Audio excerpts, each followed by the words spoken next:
अब जो हम कॉजेज़ ऑफ डाइवर्सिटी के बारे में बात कर रहे थे, तो हिस्ट्री के बारे में हमने समझ लिया था कि कैसे इतिहास के द्वारा विविधता होती है, अब ज्योग्राफी के द्वारा समझते हैं।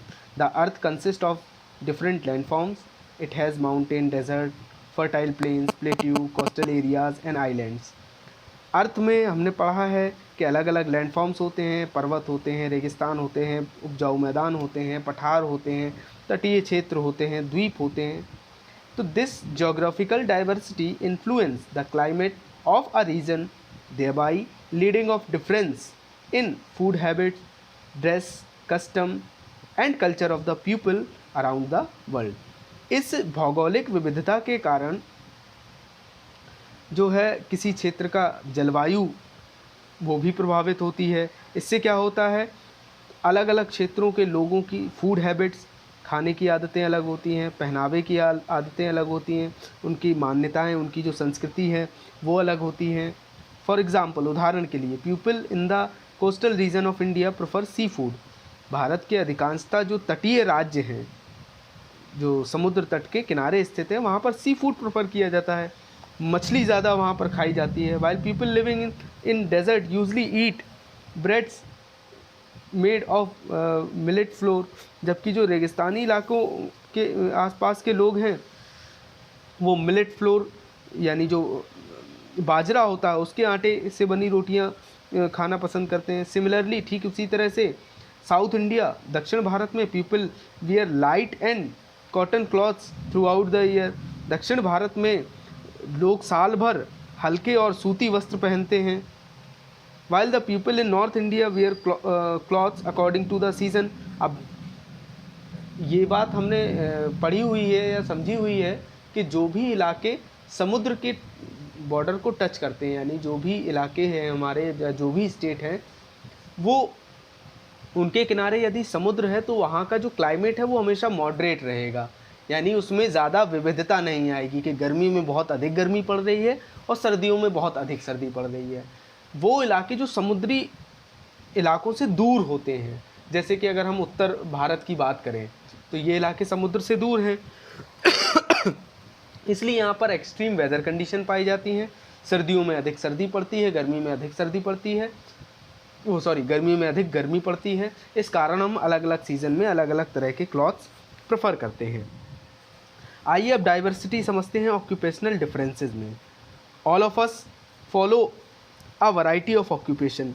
हम सभी अलग अलग व्यवसायों को फॉलो करते हैं। Do you know our occupation में also depend on the geographical feature of the place we live in it.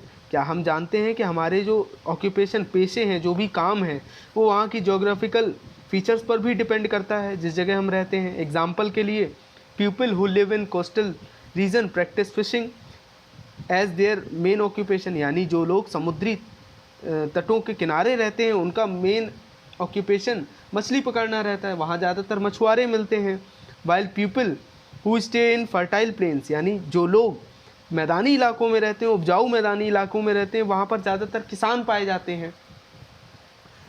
तभी हम ज़्यादातर सुनते हैं कि बिहार में, उत्तर प्रदेश में, हरियाणा में, पंजाब में, मध्य प्रदेश में, यहाँ पर किसान भी ज़्यादा दुर्घटनाओं का शिकार होते हैं, मारे जाते हैं, क्योंकि खेती भी सबसे ज़्यादा यहीं पर होती है और उपजाऊ भी ये सबसे ज़्यादा क्षेत्र है और समस्याएं भी यहाँ के लोगों की ज़्यादा आती है, क्योंकि मेन ऑक्यूपेशनल जो ऑक्यूपेशन है यहाँ पर वो कृषि है। बाकी अन्य जितने भी हमारे तटीय राज्य हैं वहाँ पर फिशिंग जो है वो एक मेन प्रैक्टिस के तौर पर किया जाता है। अब बात करते हैं लैंग्वेज में की डाइवर्सिटी की। तो another factor that leads to diversity is language. दूसरा जो सबसे बड़ा फैक्टर माना जाता है डाइवर्सिटी का वो है language. People in India speak more than 1600 languages and dialects. Bharat में लगभग 1600 से ज़्यादा बोलियां बोली जाती हैं। ऑफ दीज, और इन 1600 बोलियों में लगभग 22 languages are recognised by the constitution of India. 22 भाषाओं को कॉन्स्टिट्यूशन में जगह दी गई है, जो हमारे कॉन्स्टिट्यूशन के 8th शेड्यूल में स्थित हैं। हमारे कॉन्स्टिट्यूशन में टोटल 12 जो शेड्यूल हैं वो दिए गए हैं और उन 12 शेड्यूल में जो 8 शेड्यूल है उसके अंतर्गत हमारी लैंग्वेजेस आती हैं। Hindi is Devanagari script and English are recognise as the official language of the Indian union by the constitution of India. यानी कि हिंदी जो है वो देवनागरी स्क्रिप्ट में है and English are recognised as the official languages. देखिए मैं बात कहूँ तो भारत की कोई भी राष्ट्रभाषा नहीं है जो हमारी ऑफिशियल लैंग्वेज जिसे हम कहते हैं,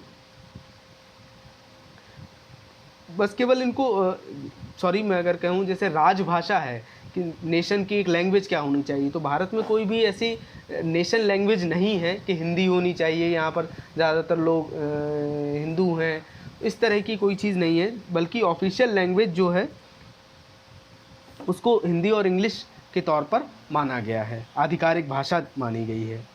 फिर बात करते हैं हम रिलीजन में, यानी धर्म में विविधता। People around the world follow different religion which make way for religious diversity. यानी लोग अलग अलग इलाकों में अलग अलग धार्मिक विविधताओं का अनुपालन करते हैं।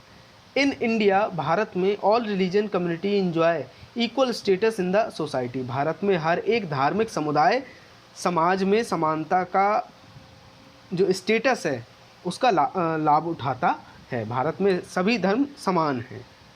People belonging to all religions are free to profess, practise and propagate the religion of their choice.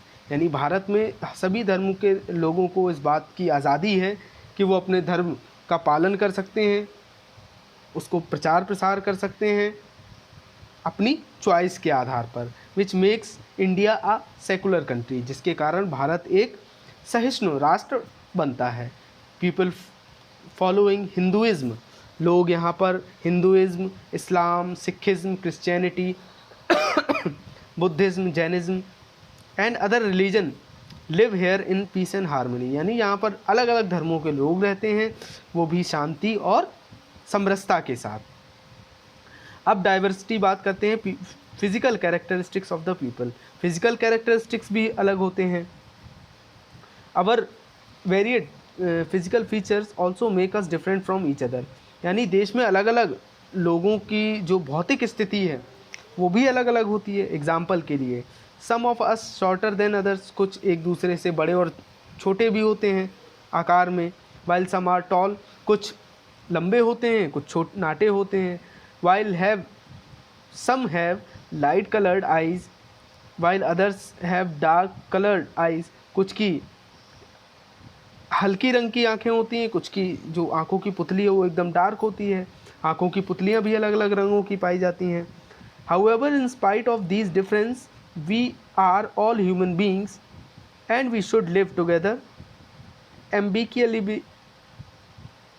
amicably in the society। यानी इन अंतरों के होने के बावजूद भी हम सभी को समाज में मिलजुल कर जो है वो हम सभी यहाँ पर मिलजुल कर मेलजोल के साथ रहते हैं। अब बात करते हैं diversity in India. Diversity in India यानी India is a land of diversity in terms of geographical features, language, religions, culture and tradition। Bharat जो है डाइवर्सिटी ऑफ लैंड है, यानी विविधताओं की भूमि है। यहाँ पर जो जोग्राफिकल फीचर्स हैं जैसे कि लैंग्वेज, रिलीजन, कल्चर, ट्रेडिशन, इन सभी में विविधताएं पाई जाती हैं। However, with this wide range of difference there is also oneness. यानी कि यहाँ पर अनेकों विविधताओं में भी वननेस यानी एकता मौजूद होती है। तो this oneness is referred as unity in diversity. यानी इस एकता को या इस oneness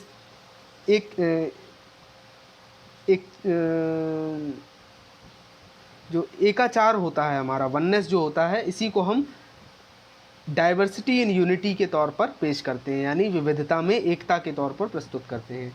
it means that despite of differences in languages, religions, culture and traditions, people are proud to be as Indian.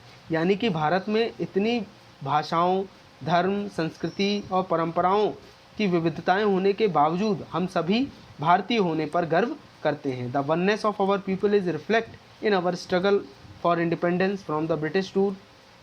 Our national symbol in the Constitution of India as the supreme law of the land, uniform currency, single citizenship and the fundamental rights provided to all the citizen of India। और ये एकता हमें नज़र आती है जब हमने अंग्रेज़ों के विरुद्ध स्वतंत्रता की लड़ाई लड़ी, तब भारतीय एक रहे। हमने हमारे जो नेशनल सिंबल्स हैं, हमारा संविधान है, हमारी जो करेंसी है, हमारी जो सिंगल सिटीज़नशिप है और हमने अपने भारतीय नागरिकों को जो मौलिक अधिकार दिए हैं, ये सभी विविधता में एकता का प्रदर्शन करते हैं। डू यू नो दिया गया the term unity in diversity was first talk about by Jawaharlal Nehru his book the discovery of India. बेहद शानदार किताब है डिस्कवरी ऑफ इंडिया, आपको कभी समय मिले तो पढ़िएगा ज़रूर। जो टर्म है diversity of unity in diversity, ये शब्द जो है जवाहरलाल नेहरू ने अपनी किताब डिस्कवरी ऑफ इंडिया में इसका उल्लेख पहली बार किया था। ये किताब भी कई मायनों में ख़ास है क्योंकि ये इन्होंने देश की आज़ादी के वक्त जब भारत छोड़ो आंदोलन किया गया था, उस वक्त इन्होंने अहमदनगर की जेल के अंदर इस किताब को लिखा था।